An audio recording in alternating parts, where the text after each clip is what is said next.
ফিসফিসে জঙ্গলে থাকতো দুই আদুরে বন্ধু, চটপটে শেয়াল ফ্লিকু আর নরম মনে খরগোশ পিপি।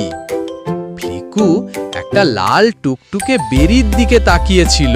ও সুপার লাল বেরি, কিন্তু কত উঁচুতে। পিপি লাফাতে লাফাতে কাছে চলে এলো। কাজটা কিন্তু একটু কঠিন। পিপি একটা দুলতে থাকা গাছের গুড়ির ওপারে ঝকমকে ফুল দেখতে পেল। দেখো দেখো, স্পার্কল ফুল, কিন্তু গুড়িটা তো দুলছে। ফ্লিকু চিন্তিতভাবে মাথা নাড়ল। আমরা যদি একে অপরকে একটু সাহায্য করি। তাই ঠিক হলো ফ্লিকু গুড়িটা শক্ত করে ধরে রাখবে আর পিপি ফ্লিকুকে একটু উঁচুতে তুলবে। পেয়ে গেছি। ইয়ে, হুররে!